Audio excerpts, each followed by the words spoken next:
एक मई मजदूर दिवस की कहानी। अन्ना का 8 घंटे का सपना। डिंगडोंग गडोंग अलार्म घड़ी बजी। अन्ना ने अपनी आंखें रगड़ी। खिड़की के बाहर अभी भी अंधेरा था। वह केवल 4 घंटे ही सोई थी और उसकी हड्डियां पहले ही कमजोर होने लगी थी। जल्दी करो अन्ना, माँ नीचे से चिल्लाई। अगर तुम देर से आए तो तुम्हारा वेतन काट लिया जाएगा। अन्ना ने अंधेरे में अपने काम के कपड़े पहने, सूखी रोटी का एक टुकड़ा पकड़ा और बाहर भाग गई। कल करघे पर काम करने से उसकी उंगलियां घावों से भरी हुई थी। वह 12 साल की है और 2 साल से फैक्ट्री में काम कर रही है। फैक्ट्री में मशीनों की गर्जना से लोगों के कान दुख रहे थे। अन्ना अपनी सीट पर बैठ गई और अपना दिन का काम शुरू कर दिया। उसका काम तेजी से घूमती तकली पर नजर रखना और टूटे धागे को जोड़ना था। यदि आप सावधान नहीं रहे तो आपकी उंगलियां इसमें फंस जाएंगी। अरे अन्ना, अंकल टॉम खांसते हुए बोले, मैंने सुना है कि कोई व्यक्ति 8 घंटे के कार्य दिवस की मांग को लेकर एक मार्च का आयोजन कर रहा है। 8 घंटे। अन्ना की आंखें चौड़ी हो गईं। बाकी समय में तुम क्या करती हो?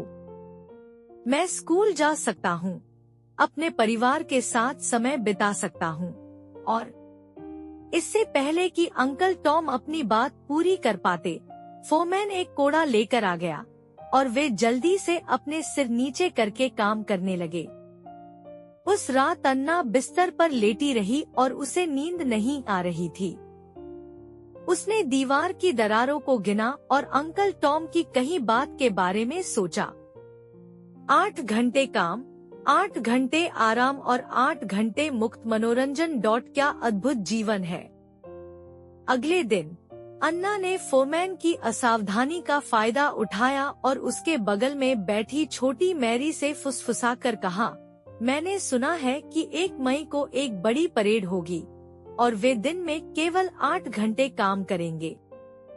छोटी मैरी की आंखें चमक उठीं। सच? तो क्या हम स्कूल जा सकते हैं? शश। अन्ना ने जल्दी से अपना मुंह ढक लिया। चुप रहो। अगले कुछ दिनों में अन्ना ने कार्यशाला में एक छोटे एजेंट की तरह संदेश पहुंचाए।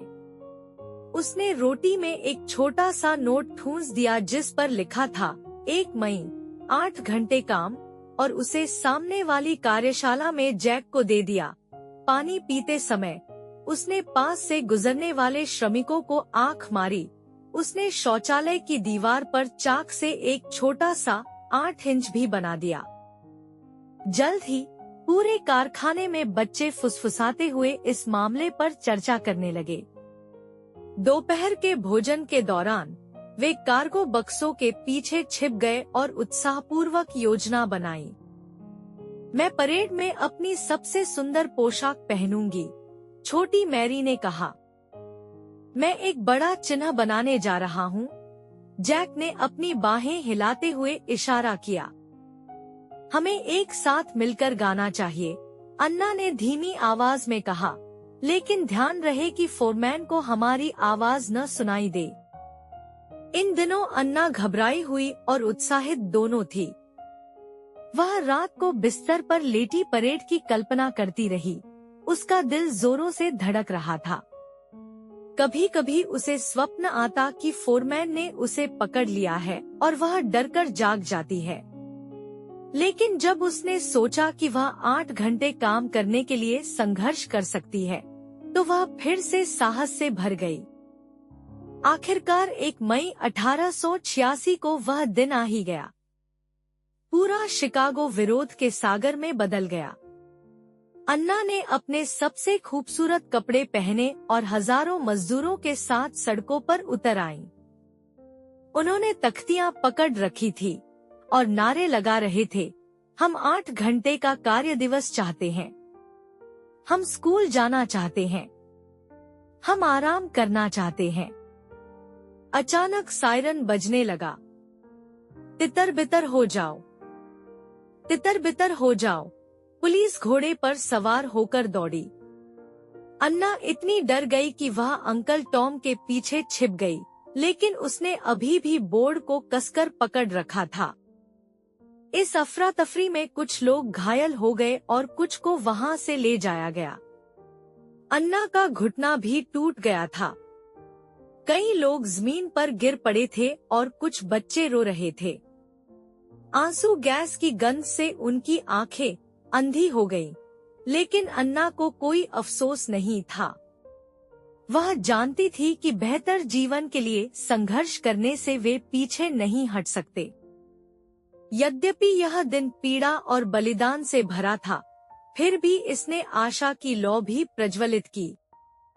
इतिहास इस दिन को याद रखेगा, अन्ना ने पुलिस पर चिल्लाते हुए कहा।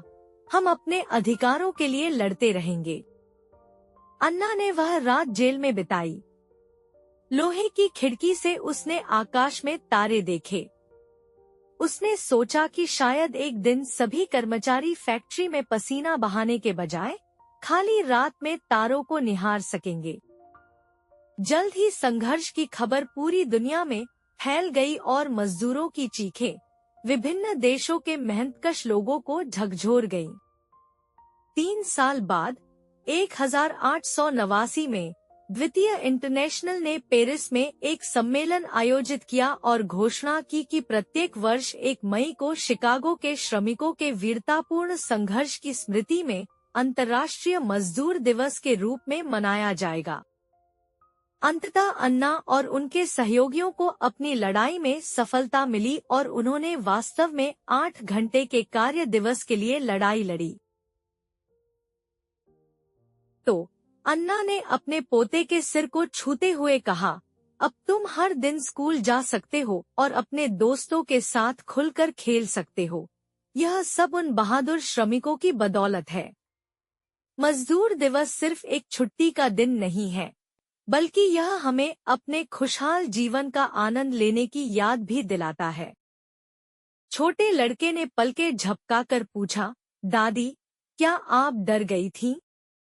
बेशक मुझे डर लग रहा है, अन्ना ने मुस्कुराते हुए कहा, लेकिन आपकी खुशी और आज हमारे पास जो जीवन है, उसके लिए यह इसके लायक है। आजकल हर साल 1 मई को दुनिया भर के 80 से अधिक देशों में लोग अपना काम छोड़कर छुट्टी का आनंद लेते हैं। वे अन्ना की कहानी नहीं जानते होंगे, लेकिन वे सभी उन अधिकारों का आनंद ले रहे हैं जो अन्ना और उनके अनगिनत पूर्ववर्तियों ने साहस और दृढ़ता के साथ अर्जित किए हैं। शिकागो, पेरिस, बीजिंग, नई दिल्ली, मध्य पूर्व और दुनिया के हर कोने में मजदूर दिवस श्रमिकों की गरिमा का प्रतीक बन गया है, जो लोगों को याद दिलाता है कि श्रमिकों के अधिकार बड़ी मुश्किल से हासिल किए गए हैं और सभी को उनका सम्मान करना चाहिए और उनकी रक्षा करनी चाहिए। ठीक है दोस्तों, आज की कहानी यहीं समाप्त होती है। अगली बार मिलते हैं।